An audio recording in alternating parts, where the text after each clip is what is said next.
briefly, my background, again, in epidemiology has brought me as a consultant to a variety of different projects. On the right-hand side of the screen, you see a snapshot of the scientific report that was created for to help inform the Dairy Code of Practice update. My team was the scientific writer. We worked with all of the names that you see here on the screen to help to synthesize and prepare essentially a review, an overview, if you will, of the science on key priority topics, which I'll get into a little bit more in a few moments. On the top left, you see me here training on animal-based measures assessment on farm. How do we prepare individuals to look at cows, to consistently assess them, how to calibrate around how we actually implement programs such as ProAction. And on the bottom left, you can see we're actively involved in publishing and researching on these topics as well. And I'll talk a little bit more about this particular screenshot. That was one of the outputs that was sort of hived off from the scientific report as part of the dairy code process, where we focused in on conducting a rather extensive invited review for the Journal of Dairy Science on everything from the prevalence, what we know about risk factors, treatment strategies, and barriers to best practice adoption for both lameness and injuries in dairy cattle. We'll share a few links as we go here to direct you to some of these resources, not just the ones I've referred to, but a few others as well. And I would just echo Vicky's comments about chiming in. Please use the chat, and I'll keep an eye on that as I go here. If you have specific questions as to something I've commented on, something you see on the slide, or maybe even something that's a little bit left of center from what we're focused on, I'll be happy to review those and where I can integrate those into my comments. And certainly we will make sure that those questions are answered as we go forward throughout the evening and beyond this session. So typically when I'm training on Zoom, I see lots of blank Zoom tiles. Sometimes I get to see some familiar faces as well. I'd like to get a rough sense of who's in the room. If you could just type in the chat for me. I'm not asking you to come off of mute here. Just type in the chat. What's your name? What's your role in the industry? Are you a vet, a nutritionist, a hoof trimmer, a student? Who are you and who are you affiliated with? I just want to give everyone a sense of who's in the room. So I'll give you a second to pop that into the chat, just so we've got a sense of who's with us this evening.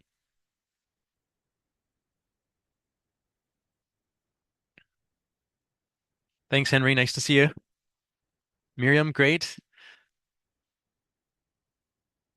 Dave, Jody, awesome. Nice to see you. Hi, Jackie. Hi, Angela. Dave, Yep. while we're introducing everyone, I just want to make the note as well because it seems that some people don't have the slides following. So I do just want to add another housekeeping note. So if you Hmm. hover over the top of your screen, you should have the options of seeing three different screens. So the first one is meeting, the original one. There's also Stephen Roche's screen, and there's the Diapo Français, so for the French translation. So if your slides are not following along, I do just invite you to try toggling along one of those options. That's it. Thanks, Vicky. Awesome. Well, great to see lots of you. Welcome and a good evening again. I see lots of veterinarians here. That's awesome. Some other advisors, nutritionists, field reps, a couple of industry representatives as well. Awesome. Well, thanks very much. Again, really excited about this. So without further ado, I'm gonna jump in here. And if you do have any technical issues, anything at all, please pop that in the chat, and Vicky or a member of the Lactanet team here will be happy to assist you and get you set up. So our goals and objectives for this session are really to help you, dairy advisors across Canada, to understand the new code of practice for the care and handling of dairy cattle, and ultimately, as I said in my introductory comments, how to support on-farm implementation. So we're going to go through some of the major changes, some of the opportunities for discussion as an advisor on farm, and I'll try to again hit on some of your key questions as we go. But please do chime in with your questions by chat as we go forward. What I'm going to attempt to answer in 2 hours, and that's not a lot of time when you consider the breadth and depth of the code, is talk a little bit about how and why the code was updated. I'll be brief in my comments around this, but we're really going to dig much more into what's changed with the code. I want to briefly and where relevant, talk about the why and the science behind key changes. I'm not going to offer a ton of detail, but I'm certainly going to touch on some of those pieces that I believe are important for us in bringing the why to our producers. How to approach clients about key changes. I actually want us collectively to be talking about that. So there's going to be a couple opportunities for some breakout discussions. I'm going to put you in a room with a few of your peers, and I want you discussing some of these topics, as well as where you can go for resources. And of course, as I've said already, trying to integrate and answer your questions as we go forward. So let's talk about the code and of course, the important links to ProAction. So I want to talk about process, status, and expectations here. So, a couple of things. On the right-hand side, this is what our code of practice looks like. If you haven't looked at it here, it's quite accessible online in both English and French as PDFs, as HTML options. It's very easy to search and navigate. And as we move forward here, I believe our Lactanet colleagues will offer up. There we are. Thanks, Brooke.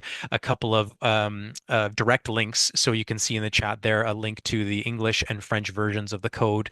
So please do check those out if you have not already. So I'm going to take the sort of who, why, what, where, when, how approach to the code just to give you the basics.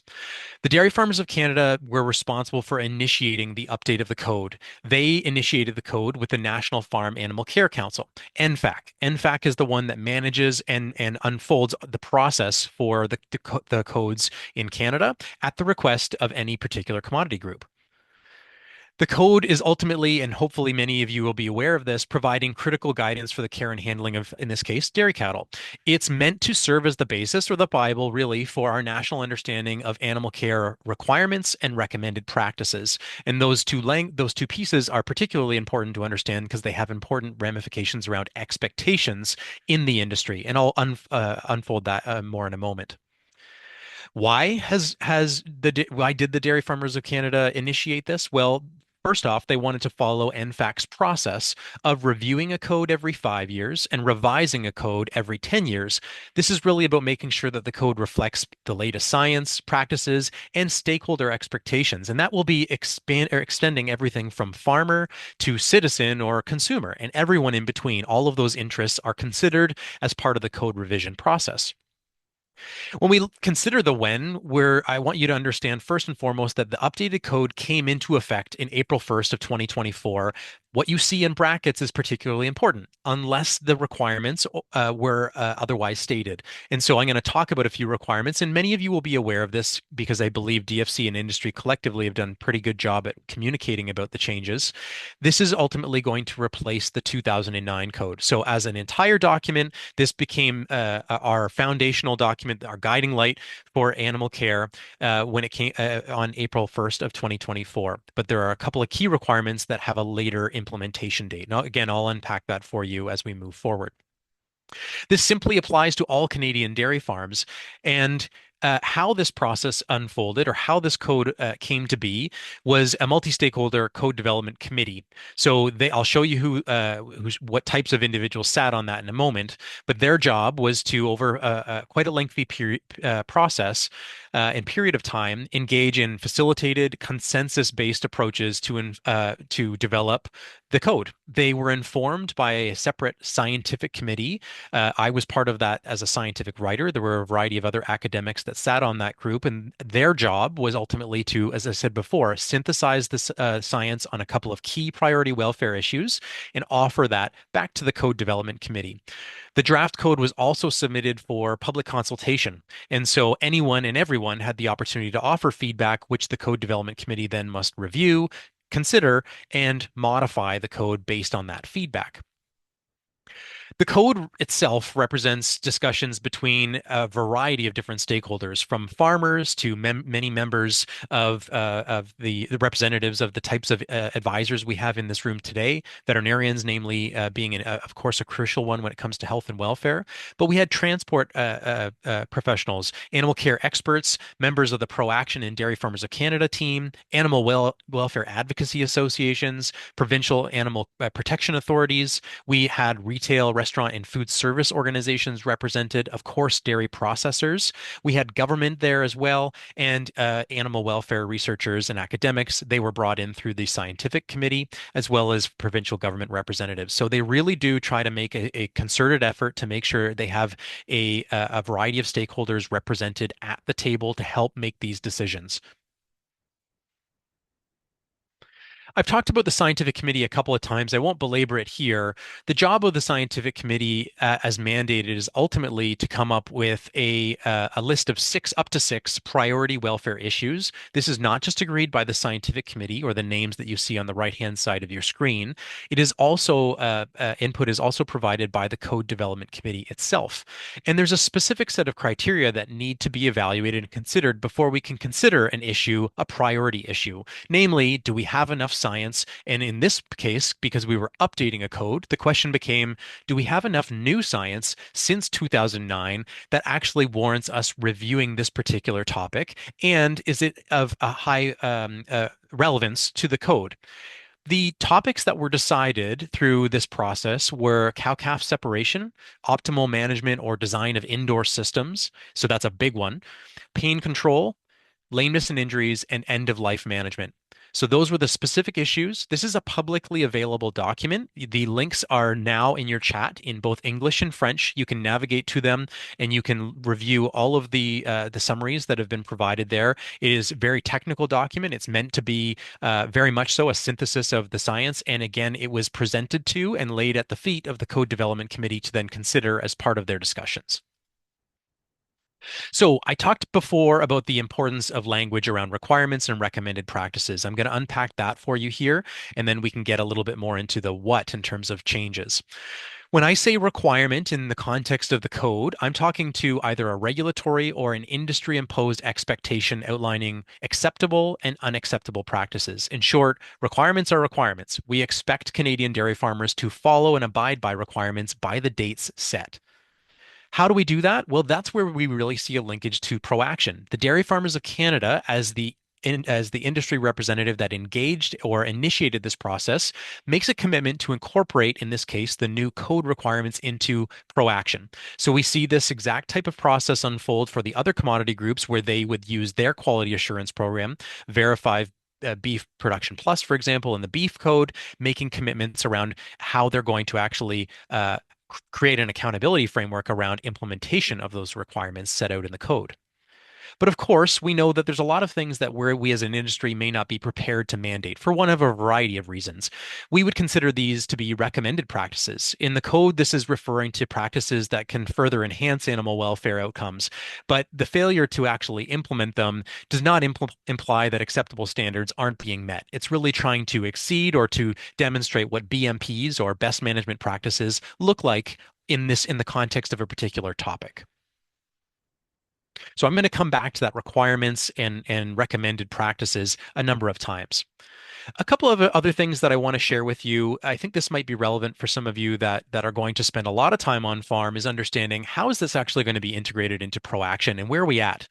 So the ProAction team has developed technical committees around each major module of ProAction. So AC stands for animal care, FS food safety, bio being biosecurity. These three technical committees have taken on reviewing the code requirements and considering, based on what we have in ProAction today, what additional or what modifications need to be made in order to actually implement the code requirements into ProAction. They felt it's not enough to simply just make some tweaks, make some changes, and say, okay, this is what's expected now of all Canadian dairy farmers. They want to ensure that this is both practical, achievable, and makes sense. And so they're running an on-farm pilot with a sample of farms, very similar to the way ProAction standards or requirements have been established in other modules. And they're going to pilot this with a sample of farms across the country this winter, so December to March specifically. Following the pilot, DFC is going to do a couple of things. They're going to analyze the feedback they receive from all parties involved. They're going to adjust and finalize those requirements based on that feedback. Then they're going to go through a period of communication, changes, what changes are being made. And of course, this is going to go out to farmers and industry more broadly. So you as advisors are going to be major recipients of this information, of course. And then they're going to look to implement this in on-farm validations. Okay. So this work is still very much being undertaken right now. The important piece is the planned implementation date in ProAction is April of 2027. So they're giving themselves time to manage and prepare for these changes. They're allowing time for this work and these discussions to take place, to adjust to all related farmer, validator, and assessor tools and training. Because as you can appreciate, they can't just implement a change in a workbook. They need to make sure everyone's aware of it. They need to make sure people are briefed on how to assess it or validate it in the case of assessors and validators, respectively. And of course, they need farmers, they need their advisors to understand what the expectations and what the changes are. So the target here, as you see in the bottom bullet, is that they're looking for at least 6 months notice for everyone to understand this is what's coming, this is the expectation, and they want to make sure that, of course, they align with future dates for other requirements in the code. And I'm going to unpack those dates for you as we go through this evening, so you don't need to worry too much about what are those dates. I'll outline them, and they are very clearly marked in the code itself. And again, I'll be showing you some screenshots to make sure that's clear as we move forward. Okay, so bird's eye view of the code. This is what it looks like, at least from a topics and requirements standpoint. We have 7 core sections that we're going to cover here at some level of depth this evening. That comes up to 103 requirements, many of which have not changed. So you might sit there and go, whoa, that's a lot of changes. The point is here is that in many cases, we're talking tweaks, some minor changes. And yes, of course, in some cases, we have some more significant changes. And that's where I'm going to focus our time and effort on this evening. But I want you leaving here with an understanding of the breadth and depth of the code, okay? So when I talk about those 7 core sections, I'm talking about everything from training and responsibilities, which is a new section you would not have previously seen in the 2009 code. Moving on to facilities and housing. You saw in the scientific report that we specifically focused on priority welfare issues around indoor systems, trying to understand what's the science say, what's the practice expectation, and so on. We then, of course, moved to some of the basics. Feed and water, husbandry, management practices, essentially. We're going to get into cattle health, preparations for transport, and euthanasia. And you can see in the sub-bullets here, I've outlined the number of requirements that have been created under each of these specific topics. Okay, so what's changed? Enough talking about the background. By the way, the reason I'm offering that background, the who, why, what, where, when, how, is because I want you as an advisor to be able to communicate on with your producers about how this came to be. Inevitably, regardless of how much outreach we do, we will have people say, who's making these decisions? They're probably a bunch of people in rooms that have never stepped foot on a dairy farm. Or we can all appreciate we hear some opinion around that. I think it's important that we share that this was not only a very systematic process and one that was meant to focus on being science informed and bringing a variety of stakeholders to the table, but I want you to understand that farmers had the chance to provide feedback at every step of the process, as did you as advisors, and were represented within these rooms and these subcommittees. So I think it's important that we share, how did this come to be? Why is it important? What are we doing with this information, and how is it going to inform things like ProAction or conversations that you as an advisor are going to be working with your farmers to support them on? So the why for me is really important, not just on the individual requirements, the science behind them, but the why behind this whole process: ProAction, quality assurance, the code of practice. Why do we have these things in industry, and what relevance do they have to an individual farmer? For me, there's some important merit in having that conversation before you start getting into a specific requirement. I've taken a bit of a consistent approach here, if you will, in many cases where we're going to talk about requirements. So let me just briefly set the stage for you here. Here I'm showing you the first section of the code of practice, which is training and responsibilities. When there are relevant requirements that I want to unpack for you, I've opted to take a screenshot of the actual code. So if you click on the link that Brooke in the chat has provided to you and look at the code, you're going to see requirements that look exactly like this. This is the verbatim wording of requirements in this particular section. I want you to become familiar with the visual expectations or format that the code has developed. So this is just just a subtle cue to make sure what I share with you now is relevant when you go and peruse a rather large code and sift through what are some of the requirements. Okay. So you're going to see the yellow highlighting here. Specifically, when it comes to training and responsibilities, we have three requirements that are outlined. They're right here. Personnel must be aware of this code of practice and must follow the requirements of this code of practice. Again, I've already told you that's going to be the accountability measure there is going to be predominantly through proaction. It's perhaps important to know that some provincial ministries of agriculture are going to be using this to understand our bare minimum expectations being put in place on Canadian dairy farms. So if there was ever a need for an investigation, for example, that was certainly something that they would reference and look to. What's the code of practice say our expectations? Our second requirement is that personnel must have the competence to carry out the procedures that they're responsible for. It's important to perhaps define competence. You can see it here with the little asterisk. Competence in the context of the code is having demonstrated skill or knowledge in a particular topic, practice, or procedure that's been developed through training, experience, or mentorship, or a combination of all of those. In short, we're not suggesting, this code is not suggesting, that dairy farmers need to go sit in classrooms. They need to be certified or educated on any particular practice, at least based on what the code is written here. What they're saying is, look, producers do much of this every single day. In some cases, all of us require some form of continuing education or additional education. So there's going to be merit for some of those pieces, but training, experience, mentorship, or a combination of those are going to be sufficient and adequate when it comes to definition of competence. The final piece is that managers need to supervise personnel and retrain them if practices begin to fall below standards of care. Those standards of care are going to be outlined in the rest of the code. So we'll walk through those as we move forward.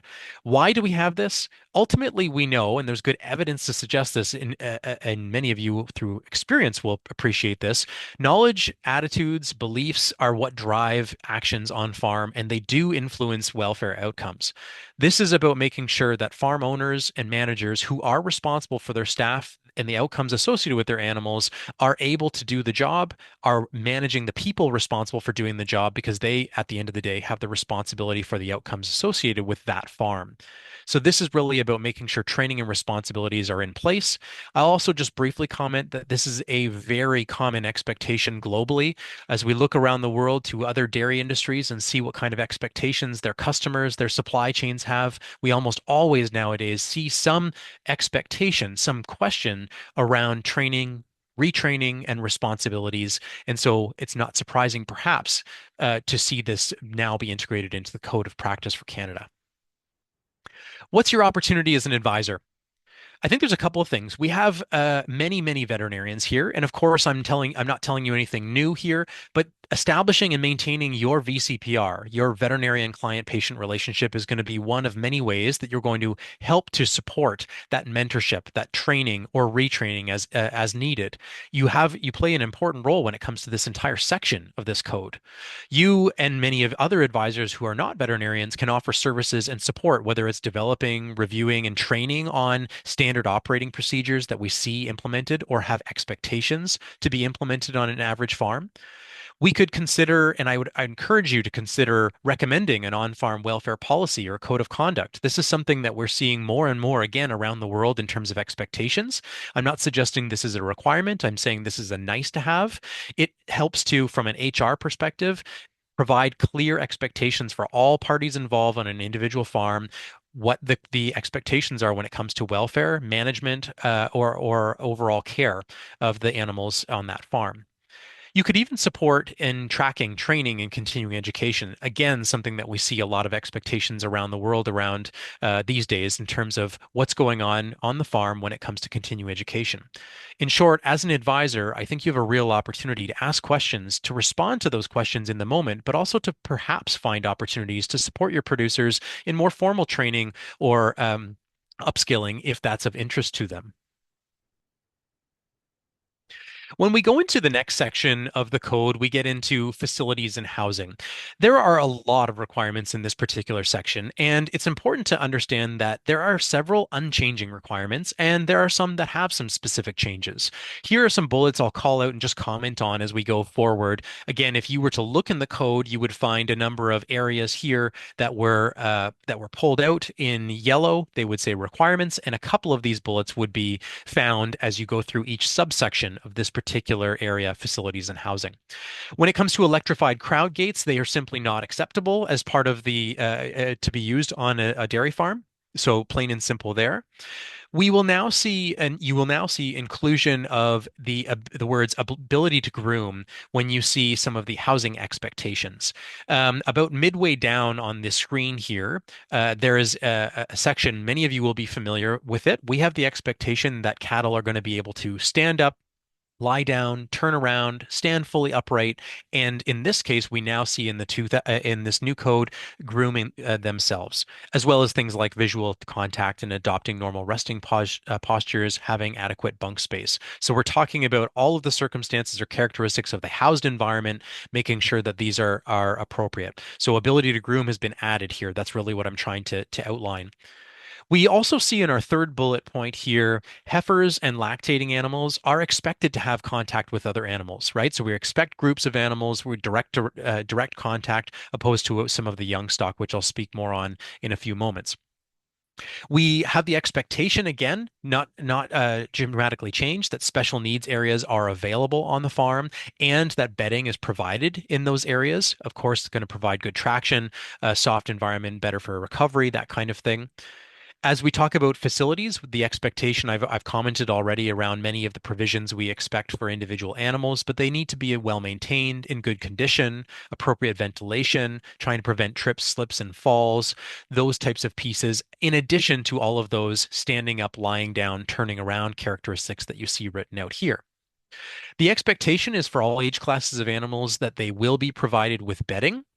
And when it comes to electric trainers, the expectation is just a little bit more precise. We're talking about that they're only available for training or retraining purposes, that they must be safe, secure, adjustable, and appropriately positioned. Okay. And there's lots of detail out there in terms of some of those details around appropriate voltage, positioning, where we expect that to be, and when we expect them to be on and used, and when we don't.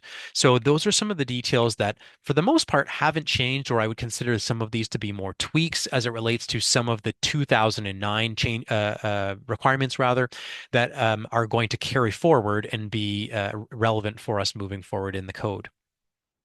However, of course, there are some more significant changes, four in particular in this section that I want to talk about: pre-wean calf housing, calving area, freedom of movement, and stocking density. So this is what we're going to spend a little bit more time talking about here.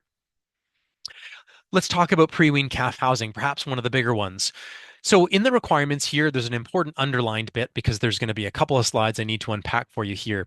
First, for all calf housing systems. So these pertain to everything regardless of how you house your pre-wean calves. First, again, I've already talked about this first requirement. Housing must allow calves to easily stand up, lie down, turn completely around, stand fully upright. What we're talking about there is without touching the top of the enclosure, be it the hutch or whatever, adopting sternal and lateral resting postures, grooming themselves, and having visual contact with other cattle. So you see a tweaking of the word or some additional words in here, but by and large, we're not seeing a dramatic change to this requirement from what we've previously incorporated. The second bullet talks about the bedded area for group house calves, and it's saying it must be large enough to allow all calves to rest comfortably at the same time. Really not too different than the expectations of the first bullet. And now here's an important piece. Where tethering of calves is permitted, and I'll talk about when it is and it is not permitted in a moment, the tether must include a collar. So we can't just have a chain or a rope wrapped around the calf's neck. We need to have a collar on the neck and then our tether tied directly to that. Why are we talking about tethering? Why are we talking about freedom of movement? This continues to be one of the hotter button issues in terms of a focus from both a welfare and a customer or consumer perspective. So society as a whole and our supply chain are asking questions about freedom of movement and where we have restricted forms of movement. We see the EU, for example, banning tethering outright. We have not chosen to take that approach here in North America, not just in Canada.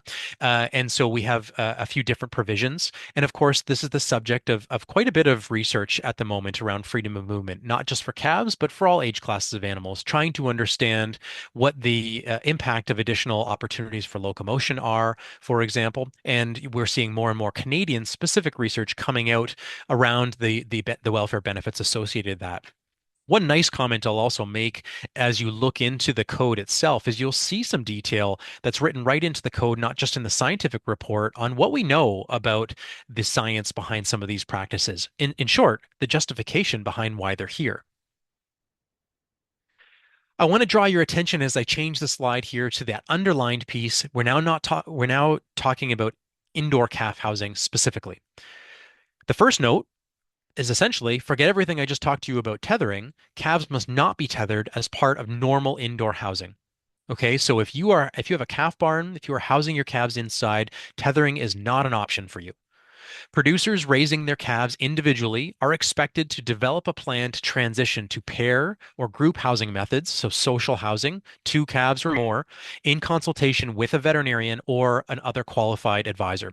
So we're looking at everyone in this call is going to be some of the champions, some of the people you're actively being called on here to consult and support producers in finding a way to go from individual indoor housing to a group or a socially housed situation. Now, the reason we have this expectation to develop a plan is we're trying to socialize the idea that the third bullet is coming. Effective April 1st of 2031, calves that are healthy, thriving, and compatible must be housed in pairs or groups by 4 weeks of age. Okay, so it's important to break a couple of things down here. Healthy and thriving. If we have calves that are poor doers, if they are ill, if there's an outbreak of a disease, something like that, this is not expected to hold true. Those animals, those calves benefit from, in some cases, isolation, additional treatment, additional TLC, if you will, and can be removed from a social setting. But if we have calves that are doing well, they're thrifty, they're healthy, they're vibrant, vigorous, all of those good things, then the expectation is that by 4 weeks of age, they're going to, at minimum, be paired if they are in an indoor environment. When I talk about compatible, or when they talk about compatible, what they're getting at here is specifically if we have a very small farm and we're going to have major differences and discrepancies in the calves that would have to be paired together. We've got one calf that's 4 weeks old. We've got another one that's 7 weeks old. They're going to be incompatible. Okay, so there are going to be some caveats here, or at least that's my understanding of how we can use that healthy, thriving, compatible to inform whether or not we actually adhere to 100% of the time, without exception, the must group together by 4 weeks of age.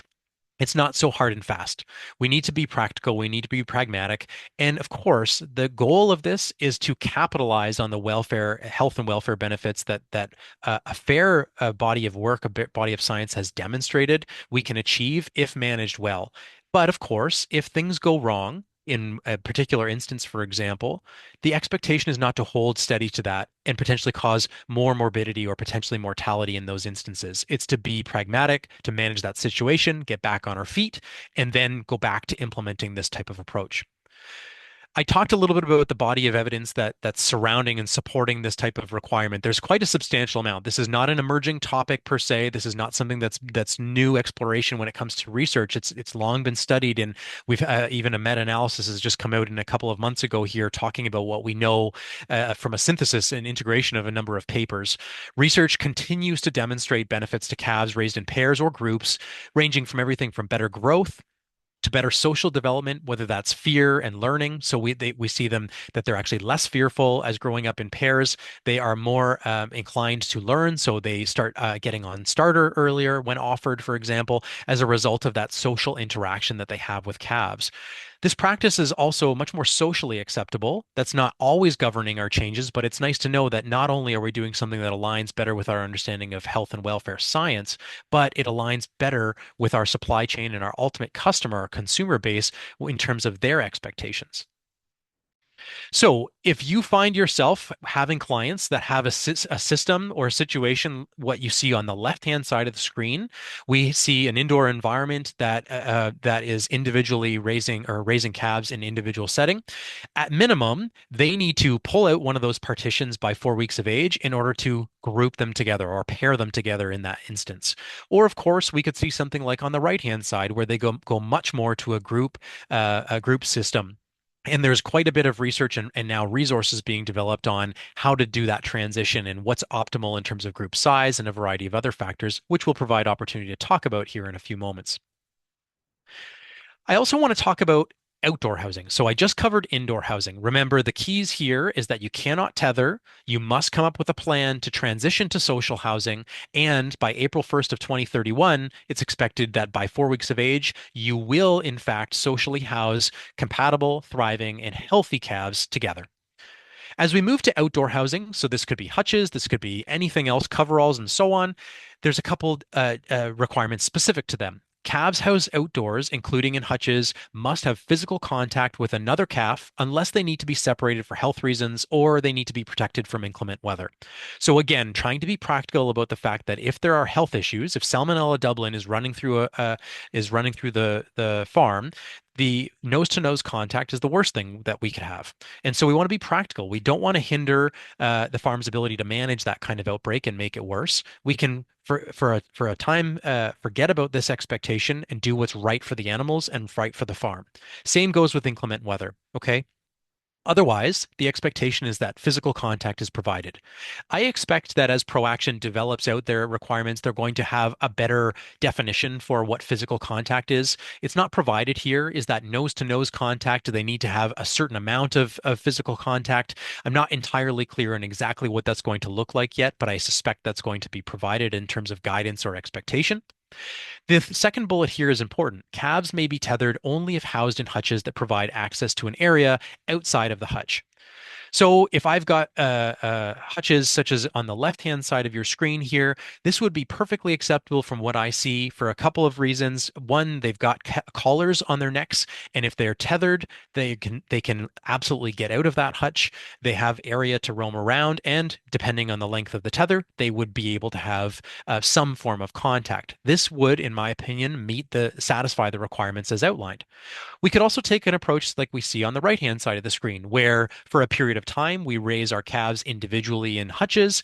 We put some wire fencing around them instead of having a tether, and then as they get up to 4 weeks of age, perhaps we extend the fencing around. In this case, 2 or 3 hutches, and we allow those calves to commingle. So both of these could satisfy the expectations in the code based on the specific setup or system that our farm is implementing. I want to provide an opportunity to dig deeper on social housing a little bit. I'm going to give you about 10 minutes to discuss as a group. I want you I'm going to assign you into breakout rooms. And what I'm going to look for you to do here briefly is to introduce yourself to the individuals that you find in your breakout group. And I want you to talk a little bit about what your experience has been with social housing. Have you heard about and how have you approached concerns over cross-sucking, concerns over how to manage disease outbreaks, such as what I've talked about a little bit already? Maybe you have some clients that espouse the challenge of I tried grouping my calves before and it was a mess. Or is there really a meaningful benefit? What I want you talking about as a group here is what have you seen work? What are your responses to some of these common challenges that we see farmers raise and some of the very legitimate challenges that they're going to face? What are your thoughts on how you can approach this conversation? What's worked for your clients in the past? And what are your key messages that you're sharing with your producers?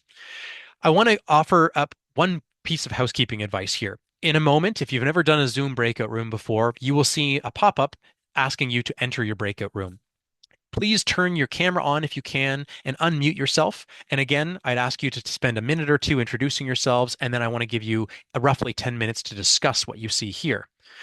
I'm also going to ask that anyone who would prefer to be in a French only or French speaking room, please do not enter your breakout room.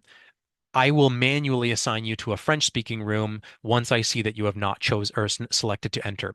So I'm going to give you 10 minutes or so to join your breakout room and discuss this particular topic around social housing, I will ask you to select one individual from your breakout group to briefly summarize your conversation, and I will bring you back into this room. You don't have to do anything, and then we will summarize our conversations from there.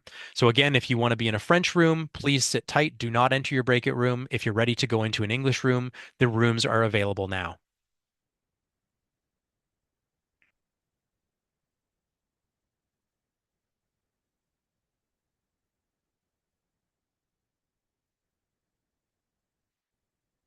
So you should have your button to join.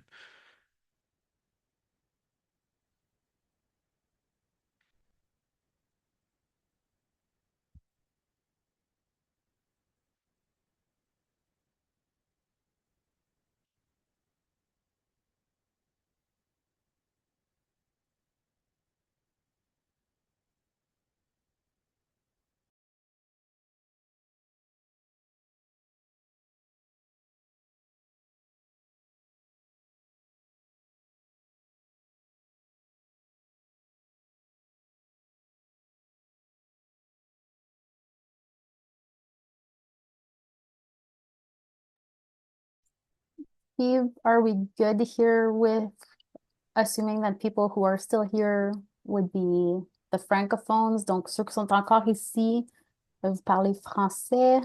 Hmm. Are those still here English speakers or French speakers? We're in the main room and we are in English, and I'm going to move anyone that has not joined a room now into a French room.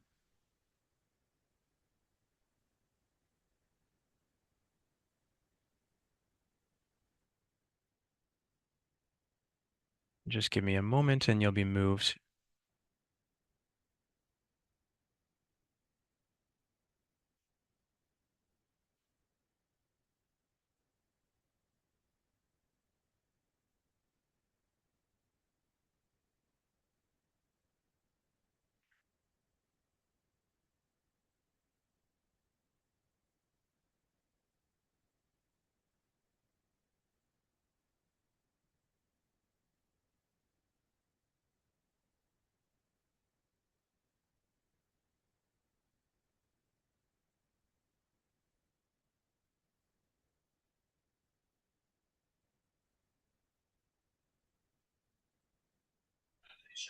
Est-ce qu'on a à se joindre là, là? Do we join now? I Oui, am just moving you, donc, Serge. ouais, c'est ça. Serge, on te bouge dans la bonne salle. OK, Ça devrait pas être long. on va joindre là ou j'attends encore Oui, un petit peu? exact. Donc, si tu l'écran là, qui apparaît, tu peux cliquer sur joindre maintenant.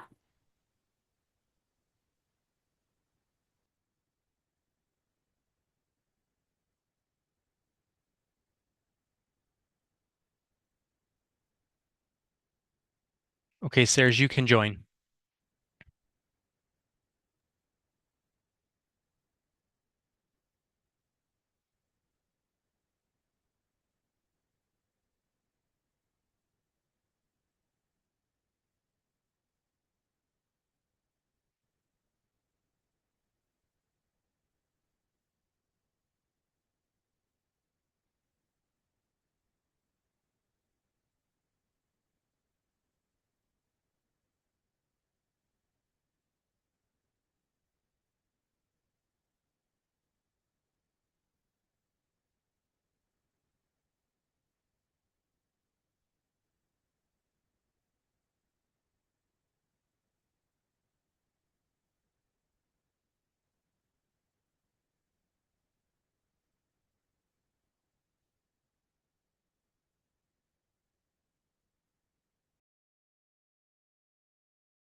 Hi, Edwin. Are you looking to be added to a room?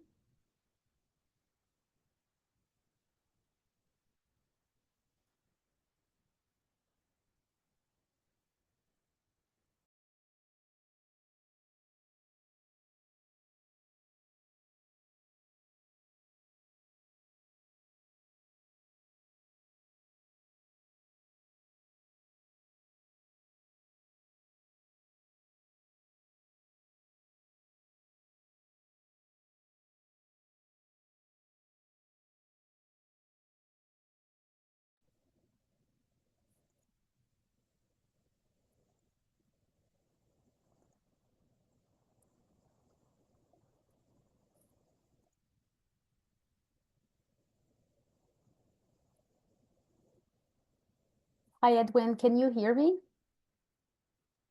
Yes, Excellent. Do you speak French or English? both. OK. Français ou anglais, est-ce que tu aimerais que je t'ajoute à une salle? Envoie-moi avec les Français voir. Excellent. Je vais juste essayer de voir. Je pense que dans la salle 1, ça devrait fonctionner.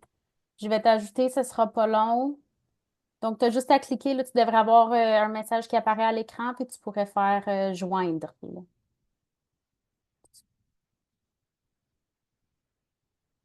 Est-ce que tu l'as bien reçu? Excellent. Bonjour, Luc. Est-ce que tu m'entends, Luc? Just unmute. Ok. Très bien.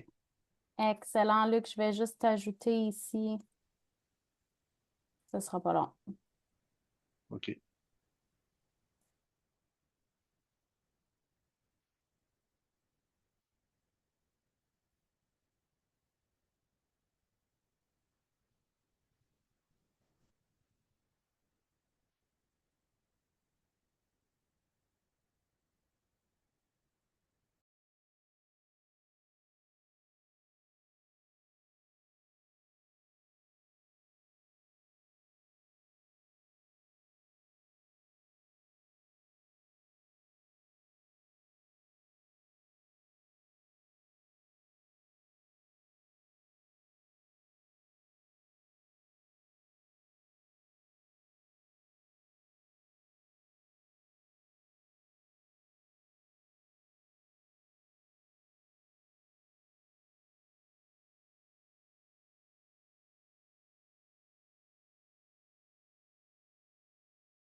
Great. As some of you come back, there's a couple of breakout groups still chatting away, so we'll just let them come back here in about 20 seconds and then we'll get going again.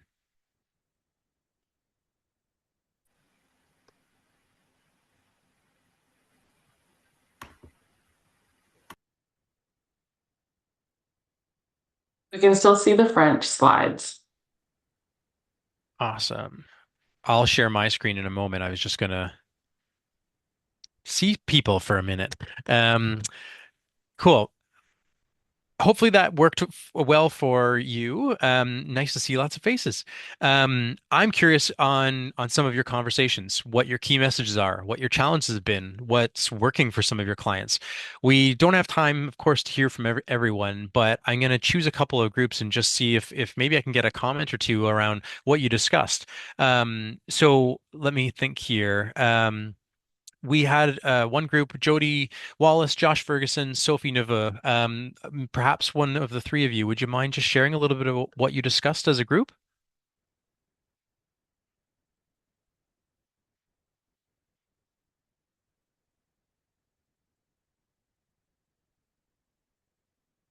I think that's a hard no. Um, we'll find a different group then. Let me see here. We had another group. This was Groom 7. Angela Wilson, Daniel LaRoche, Henry Seelan, Jennifer Dillman, Joanna Stewart, Miriam Sweetnam. Wondering if one of you might be willing to just share a little bit about your group's discussion. What did you discuss? What were some of the focal points for you? Oh, I see. You can't unmute. That would be the problem. I don't know if Mo, if you're able I to allow them. Yes, I they're there allowed we to go. unmute now. Yeah, it's all Okay. good. So Sophie, go ahead. I see your comment there. So why don't you unmute and we'll start with you.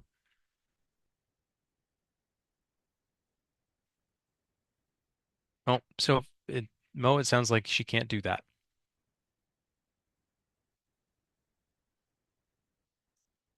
If it doesn't work, then we'll drive on. But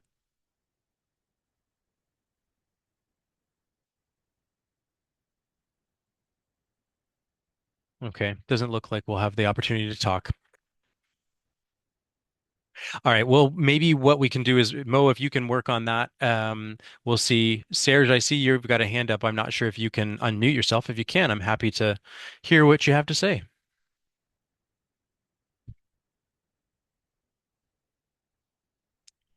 Doesn't look like you can, eh? Okay. All right. Well, we'll drive on then, and see what we can find out. Yeah, Sophie, I appreciate you sharing some of your key messages there. So for everyone, Sophie's just written out, showing financial gain and the benefits associated with social housing.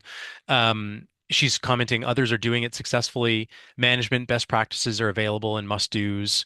Having dedicated teams that value the work that's needed to succeed, putting calves first specifically, talking for sure about the value need importance of colostrum, getting calories into the calves, ventilation being a big one, and getting them off with the right start, which of course is going to be a big piece associated with some of those BMPs that she talked about in terms of colostrum. One of the big things that I think the research is demonstrating to us time and time again, I think experience will show this as well with probably many of you and certainly farmers, is if you are able to are getting transitioning to social housing, one of the keys to that is getting on a high plane of nutrition, making sure you're feeding enough milk, right? That's going to address things like cross-sucking. I see some of you commenting on that. That's for sure a pretty common concern that we hear, something that we need to prevent. A couple of things that we see coming out of the research there, though, is not just high planes of nutrition. So when I'm talking about that, I'm talking 8 liters for a typical Holstein or more. We also see comments around specifically provision of a nipple and making sure that the aperture, the hole that provided in that nipple is not too large. The idea is that we need to make sure that they can suck, they can essentially get rid of that suck reflex over a period of time, not just in a matter of minutes. And that's what we're trying to get away from, right? Is non-nutritive oral behavior that we're seeing in those calves. So we're trying to make sure we get them on an appropriate milk diet. Volume is key there, making sure we can help to reduce the potential for cross-sucking. It's not always perfect, but time and time again, research is suggesting if we offer an appropriately sized nipple and nipple hole, we can prevent cross-sucking quite a bit. That's going to be a big piece there. And I see. I'm not sharing slides for those of you who just wanted to see faces. I'll share slides again in a moment. This is me just sort of riffing on what I know about some of the literature and where we stand today. So that's a couple of the things that are quite important, I think, when it comes to housing. Again, the other thing to be mindful of here, remember that when it comes to managing this change, some people are still concerned about, well, is morbidity and mortality going to be an issue? This feels like I'm being forced to enter into something that I might not be able to manage well. Two things there. One is we have time. We have the ability to think through whether it's investments or changes in the actual structure that we're going to the facilities that we're going to use to house these animals. But we also have time and flexibility within the code requirements to change what we're doing in those instances where we have outbreaks or in those instances where we have something extra and exceptional going on. So if we've got a bout of crypto, if we have Salmonella Dublin, if we have issues like that that require changes to practice, we can move on and deal with that, opposed to having to adhere to that specific requirement all the time. So I see we can now unmute. We'll do that maybe for our next one because I'm going to drive on and share my slides. So you should be seeing my slides again now. For those of that you have, that had commented you can't, and we'll drive on. A couple of the other changes that are important to be mindful of pertain to calving area.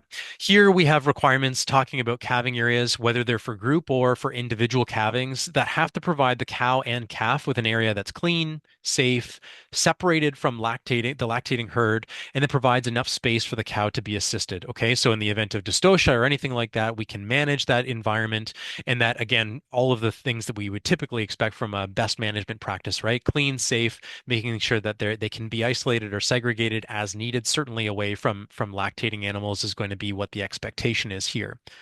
You see now in the second bullet point in the requirements, effective April 1st of 2029, cattle on all farms must calve in loose housed maternity pens, yards, or pastures that permit them to turn around. Essentially, what we're talking about here is you're no longer going to be able to calve cows out in the tie stall. Okay, so we need to have a box stall or some other area that's going to provide them with sufficient space during calving. Newly built barns have to allow cows to calve in loose house maternity pens that permit them to turn around. So essentially, if you're building a new barn tomorrow or you're going to finish those plans, the expectation is you're going to be able to provide this right away. If we have an existing facility and we're sort of grandfathering it in, then we're talking more about the expectation by April 1st of 2029. And we know from a variety of experiences and research that both calf and dam health and welfare outcomes are much better during calving when they're more consistent and more easily managed in loose housed environments. Okay. And so we know that especially if we need to intervene in some way, shape, or form, it's going to be easier for us, easier for the calf, easier for the dam when we have space to do so, opposed to being tethered or being in a confined space or environment. So that's really the major thing that we're focused on there. Okay. So again, environments such as this, for example, a group housed calving pen on pack or an individually housed animal getting ready to calve is acceptable. That's what we're going for, and all of those other those pieces, characteristics around clean, segregated from lactating animals, hold fast in these types of examples. Okay. So what's your advisor opportunity here? As with many of the requirements, I think the biggest thing first and foremost is your clients, their facilities. You could conduct a walkthrough of their facilities to ensure that they meet this or that they have the ability to meet this. But what we want you doing or thinking about perhaps is to consult with those who will need to make changes. First and foremost, making them aware of expectations and the timelines. The timelines are there to provide flexibility and essentially socialize or signal these are expectations that are coming, and we want producers to be able to modify their management and modify their facilities in order to adhere to these requirements by the date set.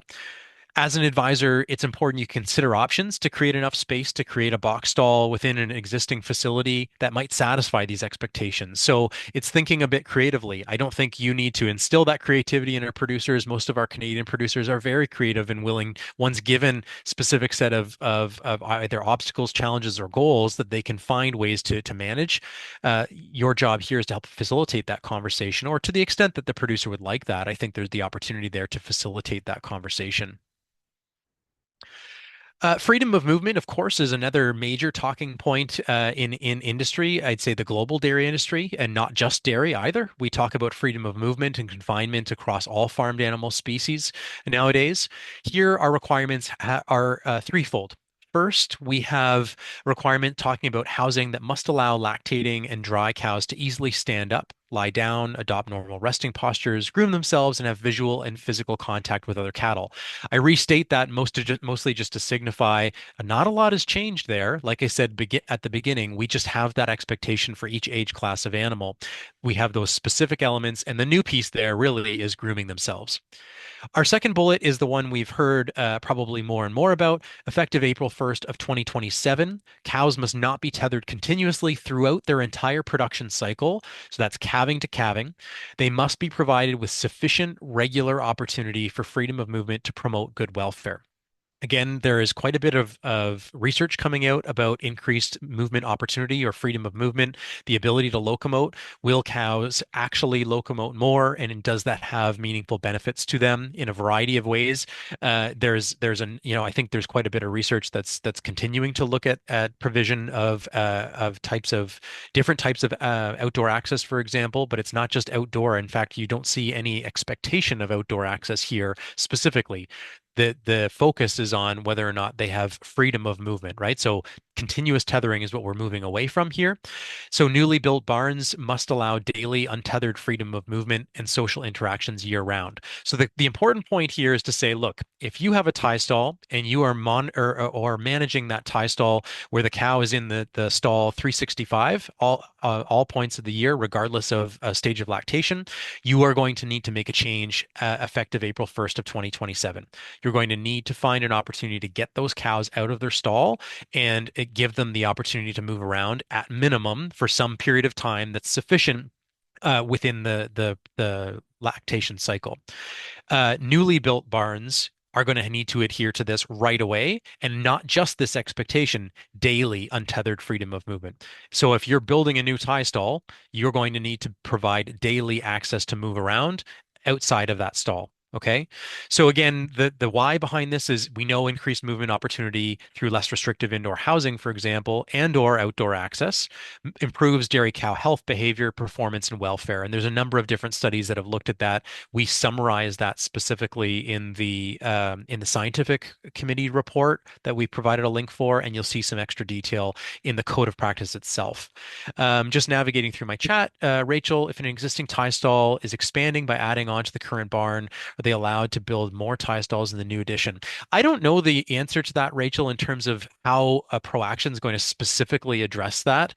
This specifically talks about newly built barns. If you're adding on to one, there might be that loophole there a little bit in terms of this is a bit different, adding an extension versus a completely new barn. I think it's pretty darn important, though, to talk to those producers that might be considering that and saying this is where we're moving as an industry. The change is not specifying this. Now, ProAction might have some more specific guidance on this as they work through these changes. I'm just going based on what the code is saying to us right in front of us on the screen here. But I think it's important to convey that as we move forward in time, the expectation is going to be providing more opportunity for movement to our animals. So I would really encourage them to think long and hard about what the approach is going to be and whether it's going to be sufficient for them in the long run. Okay, so I know that's not a perfect answer. I don't have all the answers at the moment in terms of how that's going to be dealt with. What are we defining as newly built, Hannah? I would think again that's to Rachel's specific question. There is a new add-on. Is that a new build? I would argue that you should be any new construction associated with whether it's a brand new tie stall or an add-on to a tie stall. You should be talking to them about the fact that it says as of now the code states newly built barns need to provide daily untethered freedom. So I think it's important. I'd be talking to them about that expectation. But again, we might need some more guidance from either ProAction, well, who will ultimately be responsible for implementing this requirement in place. Mary-Eve, sorry, let me just follow back there. Freestall for dry off and tied the rest of the time is sufficient. We want 55 days minimum. That's so yes, Mary-Eve, that's exactly right. I've got it on a slide here. The 55 days piece I can talk about. Damien, what regular opportunity for freedom really means, what's regular during the lactation phase. Yeah, so let me talk to you here because this will probably help answer it here. So we're first and foremost, I'm asking or I'm suggesting you consult with your clients to confirm who might not meet these requirements. So Rachel, your comment there around, hey, they're adding something on, what's the approach they're taking? The expectations and timelines for those who don't meet them. The current minimum expectation is that cows are offered opportunity for movement a minimum of 15% of the days of the year. So around 55 days. That's how they came up with 55 days. Okay. And then that's weather and conditions permitting. So generally, we're trying to be reasonable. Um, and then exercise periods per day must be a minimum 1 hour. Okay. And so we're trying to give them a meaningful opportunity to get out, to move around, and then we can get them back into their environment if we're going to do that, opposed to say in a tie stall that's got getting them out into a pack, then they can they may not need to provide that 1 hour minimum. They're simply going to be there for the dry period. So that's something to be aware of. I want you to consider whether indoor facilities can be modified to offer a loose housed area that could be used at minimum during the dry period. I think that's probably what we see more as a standard approach, right? Opposed to, again, no one's suggesting here that the bare minimum expectation is they need to get outside, but you might also consider, are there options to get cattle outside for periods of time, an exercise yard, out on pasture for a period of time? And of course, if you're going to do this, we as a group need to be mindful of environmental regulations, okay, and particularly in provinces like Quebec, where we have expectations around some of those things. Just looking at my chat here. Yeah, I hear you, Rachel. So they're not in a position to tear down and build a brand new freestall. That's the long-term intent. And so the approach here is to add on, probably presumably for growth, to sort of manage between where they're at now and where they intend to go as they get into a loose housed environment. So again, I think that conversation, I mean, I'll have that conversation, perhaps follow up with you, Rachel, with a few folks and see if I can give you a better answer. I'm sorry I don't have one now as in terms of like specific definition. But again, going back to that, sorry, bear with me for just a moment. If I go back one slide, again, the piece here is that newly built barns need to allow daily untethered freedom of movement. An add-on like that, where I guess my initial reaction is to say it's carrying on with the management that's associated with the primary facility that you're doing. So long as it's not a separate independent build, then I would have been inclined to say that they must align with the middle bullet here. They basically need to do what by 2027 they need to provide some period of time, 55 days untethered. But I will follow up to see if the definition of newly built barns is different, and perhaps I've misunderstood the application there. So I'll follow up and get back to you, and perhaps Vicky, we can email everybody with that response, so not just Rachel gets that feedback. And then stocking density is another one that we're seeing some changes associated with requirements here. Stocking density must not exceed 1.2 cows per stall in free stall systems. Okay, so we're talking no, we can't exceed 20% overstocking. But now we see some tiered expectations. Effective April 1st of 2027, we see stocking density must not normally exceed 10% or 1.1 cow per stall. Okay, and as we extend on in time, effective April 1st of 2031. Stocking density must not normally exceed 1 cow per stall. So we're working our way to a 1-for-1, or at least potentially being understocked if you really wanted to, but 1 cow per stall is the idea there. When we're talking about a pack environment, resting areas and group pens must provide at least 100 square feet per Holstein cow. You see a couple of footnotes here. It says in the first one here, number 2, actually, it says at any time during or after the 2027 or 2031 transition periods, stocking density can go up to 1.2 cows per stall, but only temporarily or intermittently. So it shouldn't be their standard, but if for some reason they need to overstock back up to that sort of 20% mark of overstocking, that is acceptable for a period of time. It just cannot be their standard. We need to be working through the 2027 and 2031 expectations. And again, this minimum required space allowance is based on average weights for large breeds such as Holsteins and will be adjusted for medium and small breeds. So you can expect more detail or more guidance coming out around this as ProActions integrates these requirements into ProAction itself. Why are we talking about this? I think, I mean, again, as advisors, you'll know and appreciate. Research consistently demonstrates that from measures of lying behavior, most notably lying time, they're improved when lying space is increased. Beyond reducing competition, understocking is going to allow subordinate cows to avoid lying beside a dominant cow, get access to feed, those types of things. So it provides the necessities for those animals and that herd as a whole. And we can also appreciate, and I think there's good data to suggest that as we get up into consistently overstocking, and our production and some of our other welfare metrics improve as we actually reduce the rate of overstocking in many cases. And so there's important productivity and welfare benefits associated with trying to be much more close to that one-to-one type of stocking density. So those are the expectations that have been put out there. Frank, why one stall per cow in a well-designed robot barn?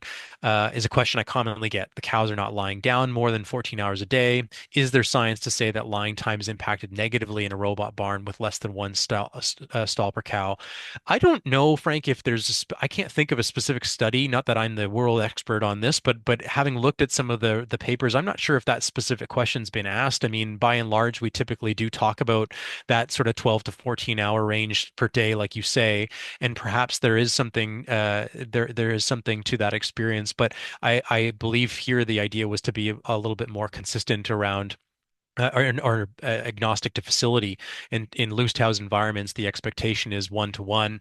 That's what they really signaled as being important for as a code development committee, and that's what they sought to achieve consistently, regardless of facility type.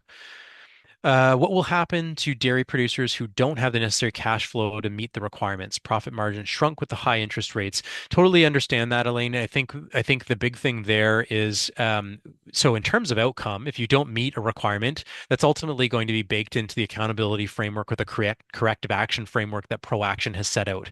That is what the animal care, biosecurity, and food safety technical committees are working on as of now. So we don't have a clear answer on exactly how ProAction is going to deal with non-conformance or non-compliance with this specific requirement. The reason for setting out these dates a little further in advance is to try to signal to industry and give producers the opportunity to change management. I appreciate not everyone's going to be able to invest in changing their facilities, but they may need to find ways to get rid of or lower the number of cows they have in a particular pen in order to achieve this, and think through modifications to their facility in the longer term if that's what they need to do. So the expectation is that they would find a way, be it managing their animals, changing their facilities, or a combination of both, in order to adhere to the expectations that the code and then ultimately ProAction will set out for Canadian dairy farms. When we get into feed and water, there's a couple pieces here that are a little bit more, not straightforward, but I think more consistent. The feed and water expectations around for requirements emphasize the keys that you know well. Taking corrective actions on underconditioned cows as defined with a body condition score of less than 2.0, offering a palatable ration that meets nutritional needs, implementing a gradual weaning. This has been a change that's a little bit more specific. So we're talking the expectation is an implementation of gradual weaning, which takes place at a minimum of over 5 days, and ensuring that calves are at least 8 weeks of age before weaning is completed. So those are the targets, the expectations: 5 day minimum gradual step down weaning, and they must be at least 8 weeks of age before weaning is completed. We also expect that animals are going to have, of course, access to fresh, clean water, and they call out the fact that ice and snow are not going to be viewed as acceptable sources of water. Okay, so they need to be provided with water separate from those. When we get into pre-weaning calf milk feeding, this is, of course, another area that we see. I've already talked about high plains and nutrition a little bit. This is where we see that expectation actually be written out. First, we see calves must receive a diet that promotes them being satiated and maintains health, growth, and vigor. We then have that very meaty second bullet point that talks about the fact that newborn calves need to be offered a minimum total daily intake of 15% birth weight. For Holsteins, that would be roughly around 6 liters. And then from a week of life onwards to about a month of age, they need to be offered a minimum total daily intake of 20% birth weight. So again, roughly 8 liters for Holsteins. And that's a whole milk replacer. The idea here is to get on higher planes of nutrition. Higher planes of nutrition are associated with a variety of benefits. Before I talk about that, I'll just briefly highlight too that again, this is not a major change from the last code. The quantity of milk or milk replacer offered to calves at risk of cold stress must be increased, right? So trying to get more calories into those calves in particular to help them when their thermoneutral zone is being challenged. Why are we doing this? There is gobs of evidence around this in particular. This has been a subject of intense research over the last decade, if not quite a bit more, asking this specific question around high planes of nutrition. Research is consistently demonstrating better health. What I mean by that is lower levels of diarrhea, so lower incidence of diarrhea, improved immune function, reduced treatments for diarrhea in particular, but some respiratory disease as well, and improved recovery for diarrhea when we get calves on feeding or eating rather 20% birth weight or more. We see better welfare outcomes as well. Reduced cross-sucking. I talked about that already. We see increased play behavior, reduced vocalizations, and non-nutritive oral behavior. All of those are suggestions that the calf is feeling better, essentially, and we're seeing that in her behavior. And we also see better productivity benefits as well. Higher pre-weaning growth rates, feed efficiency, first lactation milk production, and in earlier age at sexual maturity. In short, feeding more milk pays in a variety of different ways. It pays us back in terms of the farm. It pays us back in terms of the cows and the calves. And so this is what the science is generally outlined, and this is how the code has adopted or integrated that science into their expectations. When it comes to husbandry practices, there's a whole list of them here. And again, I'm trying to kind of illustrate here because we don't have time to go through everything, that it's emphasizing the keys, making sure our farms are using low stress cattle handling techniques, that electric cattle prods are only going to be used in extreme situations and with care and never in sensitive areas in the udder, in the anus, in their face, for example. Of course, calling out that abusive handling is going to be unacceptable. When it comes to down cows, we still haven't seen a lot of changes here, but calling out the importance associated with movement in particular. So the use of hip lifts can only be used for a short duration and of course for lifting only, not for movement. Using any apparatus according to the manufacturer's instructions, okay? So not getting too creative with some of these tools. And again, prod use in consultation with a veterinarian. So specifically calling out in an SOP, if we're going to be using a prod, how, when, and where is it appropriate to use that prod? And how do we make decisions associated with the animal not getting up, having used that prod? When it comes to surgical procedures, of course, that's going to be in consultation with a veterinarian and or performed by a veterinarian, depending on the surgery in question. Branding is outlined as not being acceptable, period. When we refer to disbudding, we're talking about the fact that it must be done by 8 weeks of age with the local block and an NSAID. Okay, so there's no changes there. That same proaction requirement that we see today still holds true. Banding dehorning is specifically called out as not being acceptable. Okay, so that's the one method that's called out as not being acceptable there if we're actively removing horns.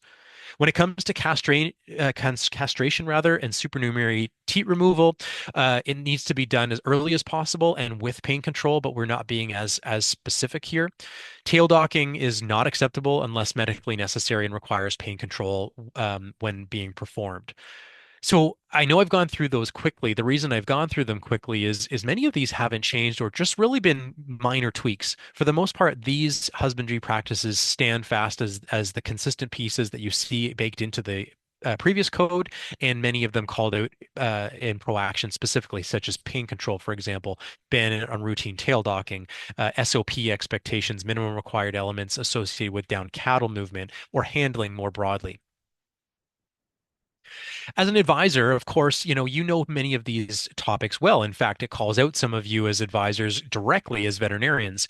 Many of these are going to be consistent with best practice, and many of them are going to be implemented on farms today because they were requirements or expectations set out in the code. And forgetting about the code for a moment, these have been standard practice, I'd say, for many farms for years. And of course, if they are not, there are opportunities for improvement.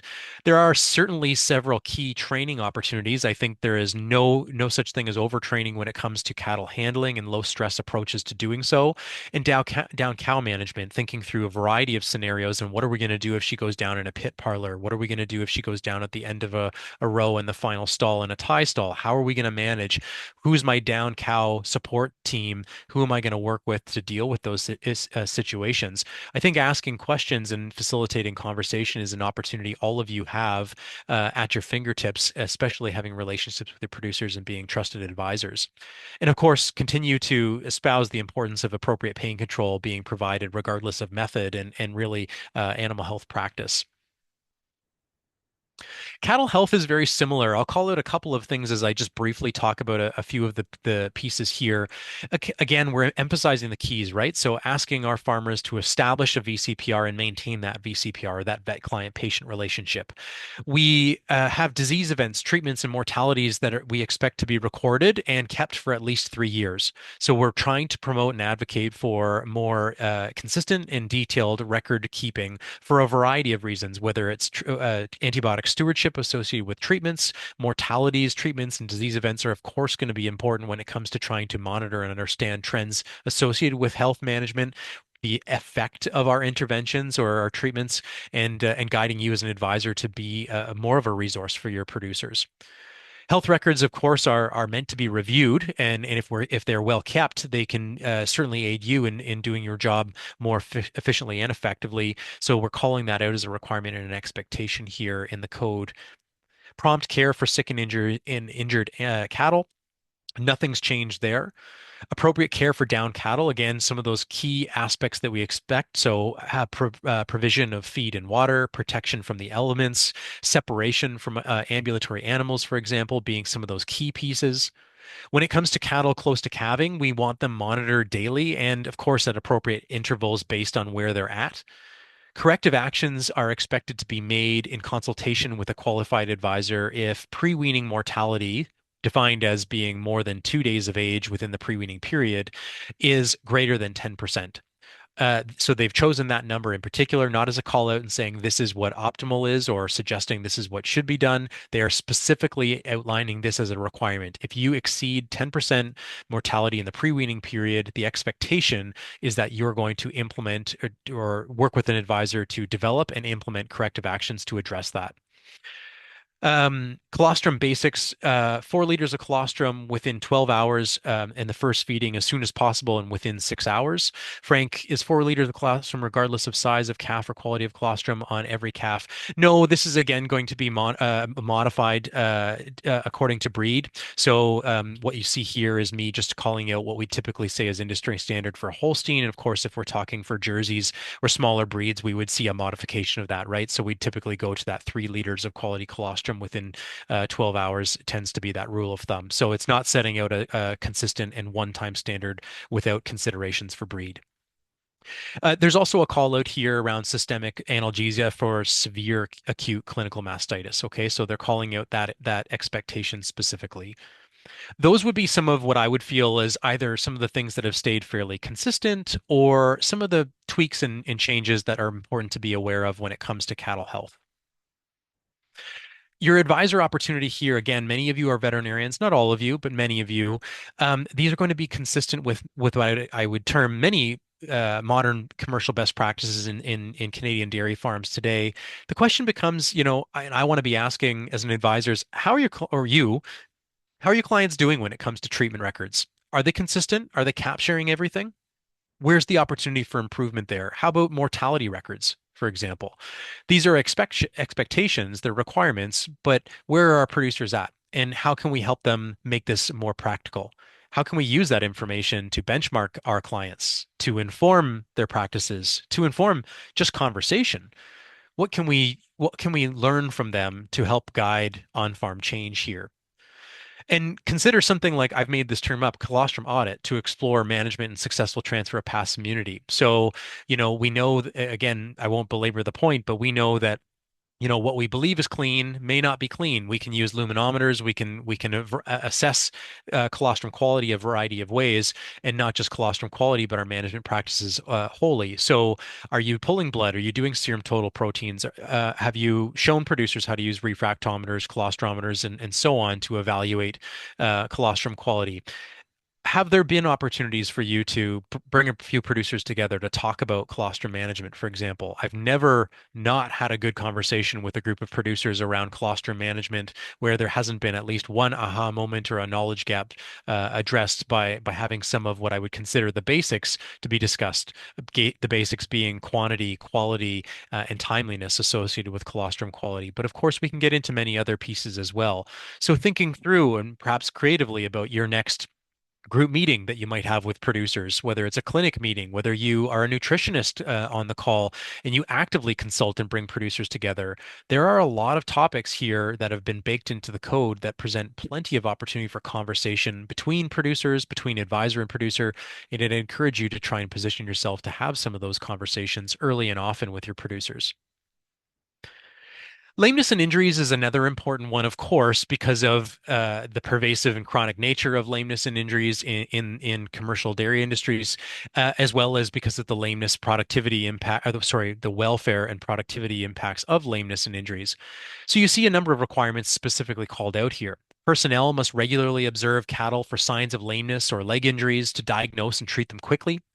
To minimize lameness and leg injuries, producers need to set thresholds for the occurrence of lameness and leg injuries and take corrective actions when the thresholds are exceeded.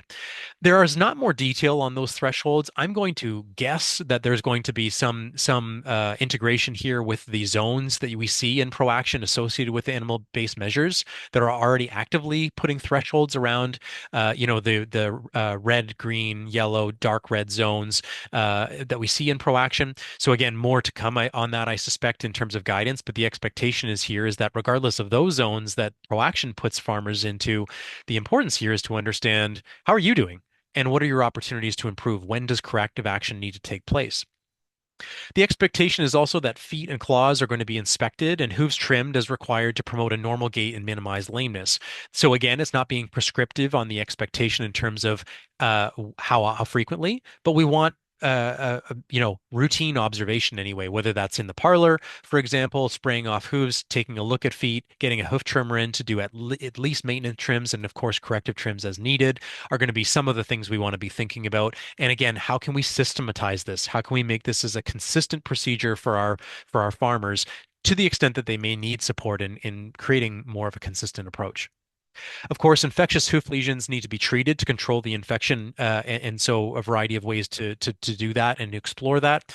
Therapeutic or corrective hoof trimming need to include strategies to relieve pain and pressure on the injured area and promote healing. So again, talking about blocking, talking about a variety of the treatments that our trimmers would be providing here.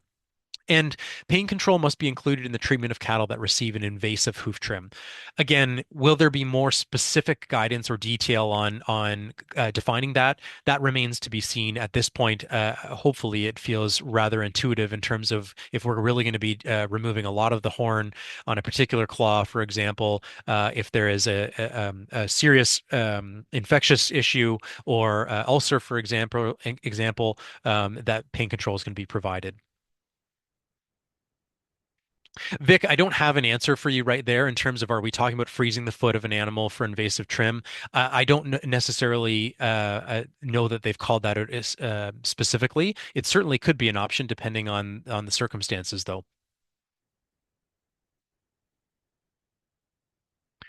So in terms of time, I'm not going to break us out into another group just so I can keep us to time. I appreciate we're in the evening and everyone's evening is precious.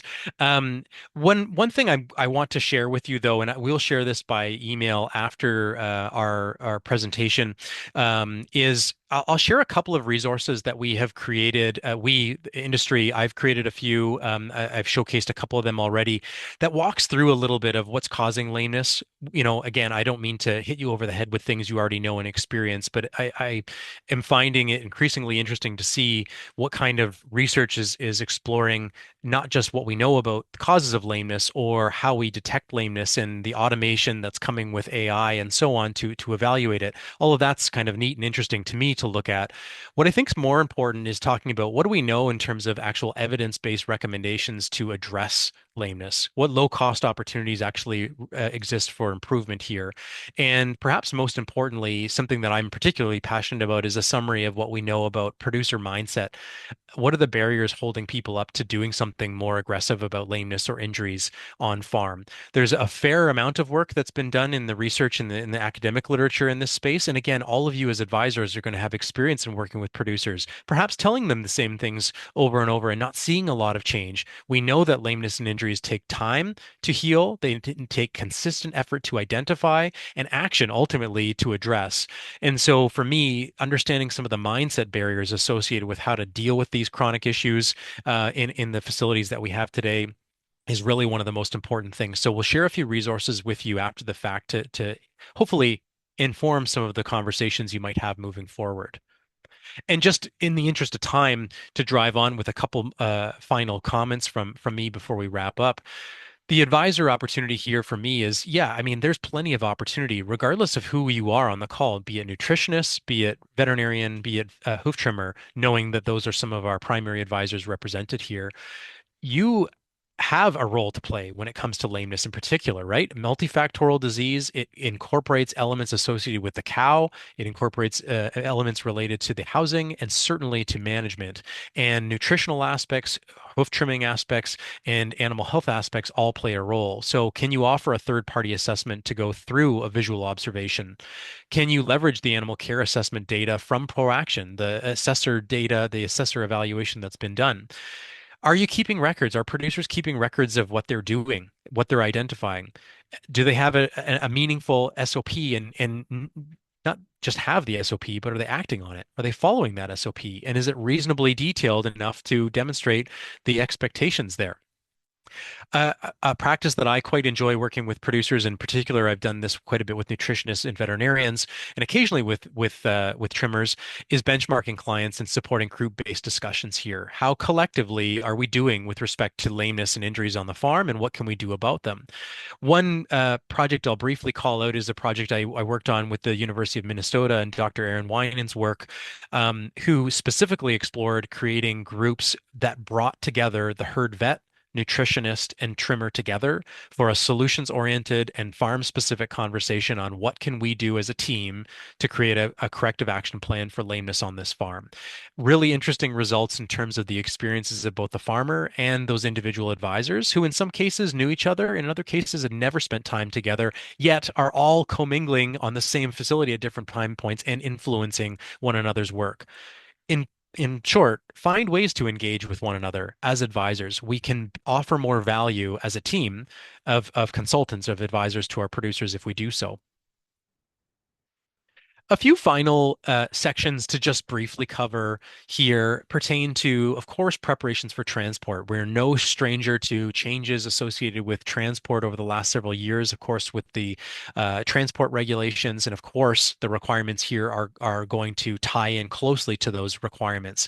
So first and foremost, we expect that Canadian producers are going to abide by transport regulations, right? So we expect that farmers are going to be assessing animals for fitness to transport for transport, that unfit animals are not going to be transported except for veterinary care and transported with special provisions, so extra space, bedding, and so on.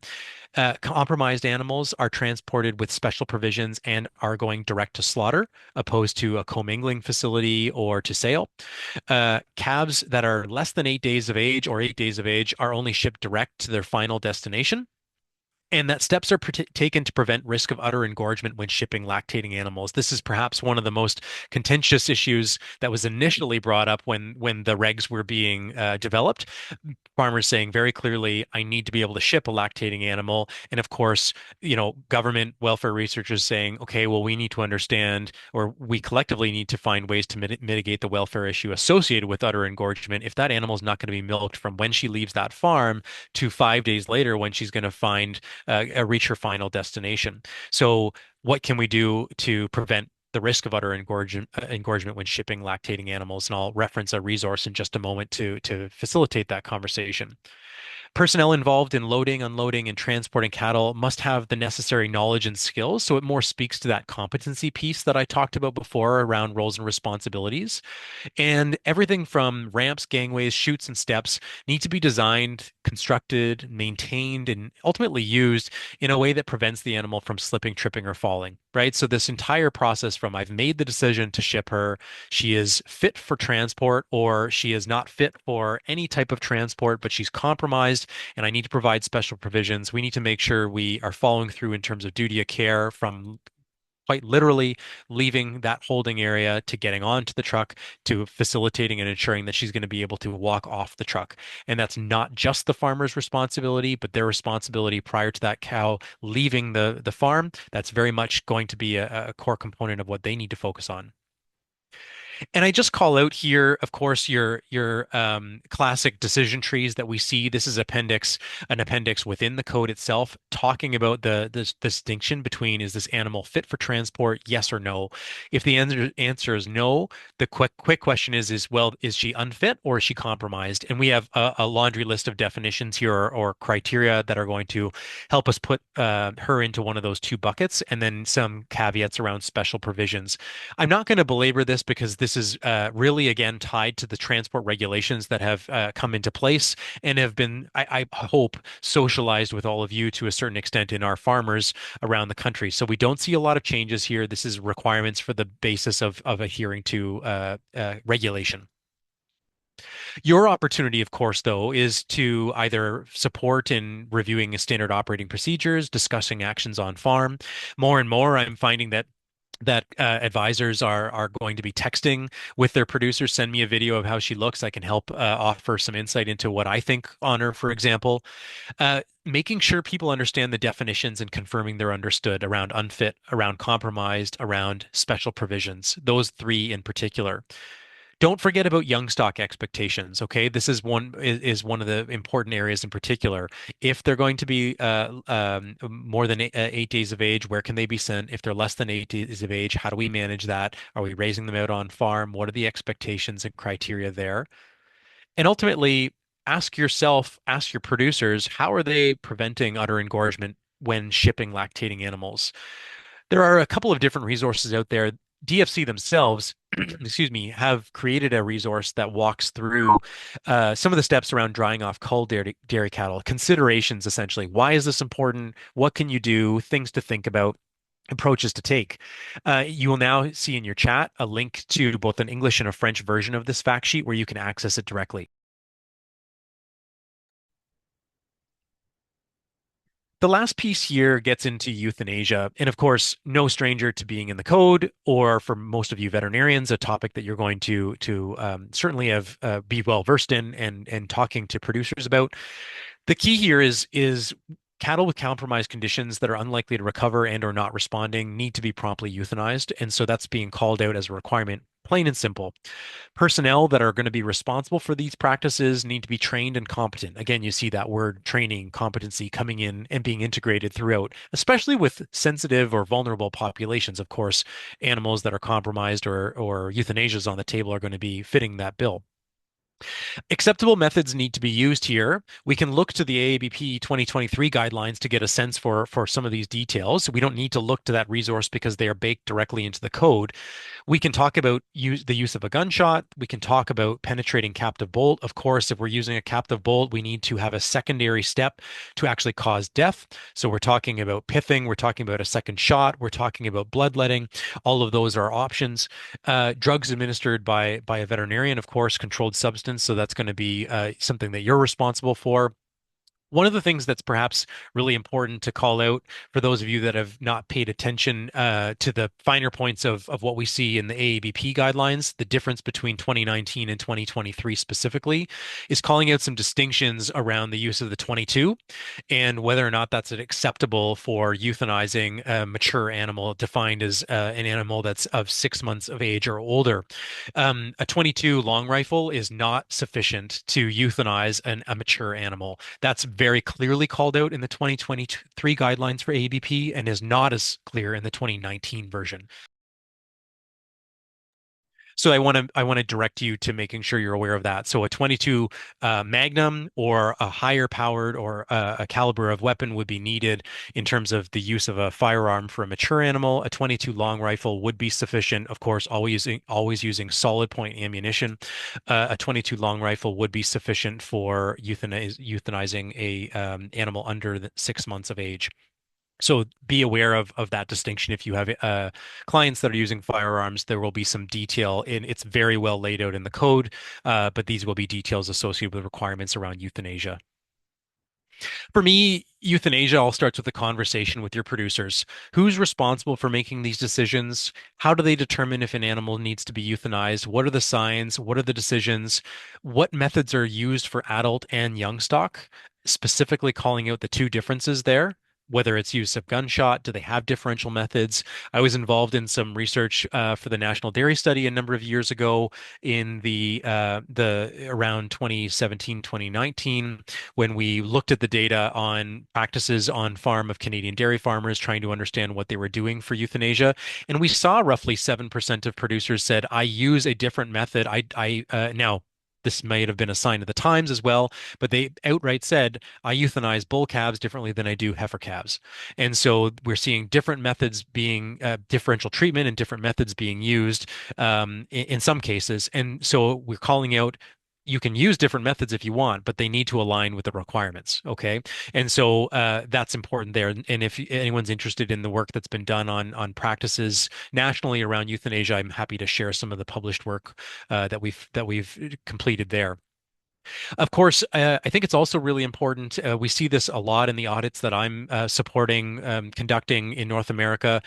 The importance of emphasizing the assessing unconsciousness and death, distinguishing between the two, making it clear as to why this is important and what it means to actually confirm death, not just unconsciousness, right?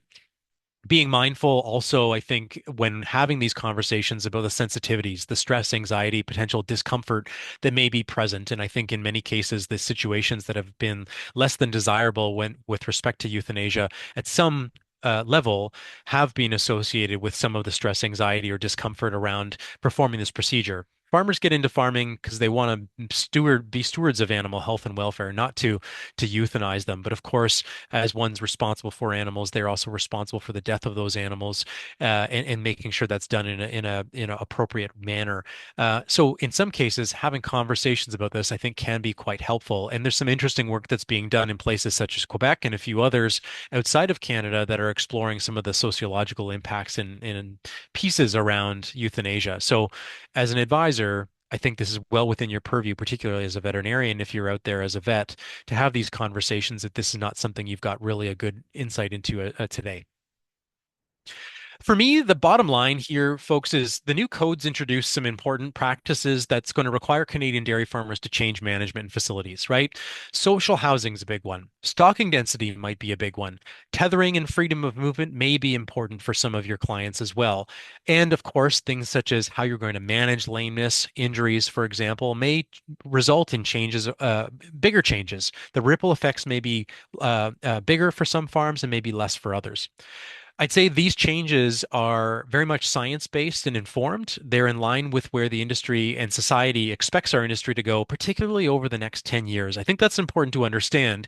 We have a lot of customers in Canada that are operating in a variety of other jurisdictions as well. And they're comparing and contrasting what we're doing in Canada with what the United States is doing or the European Union or so on are doing. And the code of practice, it needs to be evergreen for roughly 10 years. So this document, this exercise, is really about thinking and forecasting what are the expectations that we're going to need to have to put in place, the things that we're going to need to deal with. So the why here, why we have tiered timelines, you see 2027, 2031 called out in a number of areas, is both to try to signal to our collective supply chain partners that this is something we're moving towards, but we also, and very much embracing that continuous improvement mindset, but we're trying to enable our farmers to understand what the expectations are, why they're their expectations, and give them time to adjust. And part of this very real exercise that we're doing right now this evening is to offer them support and you support to create those conversations. Again, you're going to be much more influential. You are much more trusted than I am, for example, or than DFC is on an individual farm. And so for those reasons, you can have, I think, more informed, more practical, and offer more tailored conversations to your producers. They're going to need support, whether that's awareness, whether it's guidance, whether it's very specific consultation. There's a lot of, I feel, opportunity as advisors here, regardless of what letters you have behind your name, for you to leverage your relationship as an advisor to support your clients in continuing to improve. So I'd really think about that. If you're a vet operating in a multi-vet practice, for example, are there opportunities to bring producers together or to bring you and your colleagues together to talk about how are we going to be talking about some of these items at an upcoming meeting that you might be hosting for some of your clients? Could you bring them together and talk about changes in the code? Would it be beneficial to have some of the slides that we've shared with you tonight to facilitate that, for example? Are you in need of other resources that might help to facilitate conversation? Not just, this isn't just about you being informed so you can talk to your producers. Many of you have this already, but I want to call out the importance of also having and building in relationships and networks with the community that we have in this room right now, reaching out to one another, talking about how you're going to deal with Rachel's question around a few extra stalls are going to be added in the tie stall. Is that newly built? Is that requiring daily untethered access, or is that much more around 55 days out of the year? Being able to share these questions, the comments, concerns, and the how-tos, the lessons learned, I think that's part of what a community of advisors is all about. And I'm hopeful that the Canadian Dairy Hub is going to be able to facilitate that moving forward. Last point from me is there's more to come. ProAction is going to find different ways to incorporate these requirements. As you've heard, they're going to go through a piloting phase. Rachel, perhaps the answer to that question right now is that's going to be a subject of our pilot. We need to talk about this, explore this, see how we're going to define newly built, for example. So expect more guidance and more information to come. We'll be keen to hear what your thoughts are, what your needs are, what questions there are, so we can respond and help you to the extent that you're interested in that moving forward. But for me, those are some of the take-home bottom line messages that I'd like you to understand right now. With that, I would just like to call out the session here was developed by Lactanet, was brought to you and thanks very much by the Dairy Farmers of Canada, and funding through the National Dairy Knowledge Transfer Project. Vicky, I'll hand it over to you for the last few minutes to comment on any final remarks. Last comment from me is just thank you to everyone for joining us today. I hope this was helpful to give you an overview of the code and some of the detail within some of the major changes and perhaps the opportunities as an advisor. I'd be happy to answer any questions as they come in through the feedback. We'll be reaching out with a few answers to the things that I wasn't able to properly and sufficiently address today, and always happy to have separate conversations if of interest down the road. So Vicky, I'll hand it back to you. Thank you.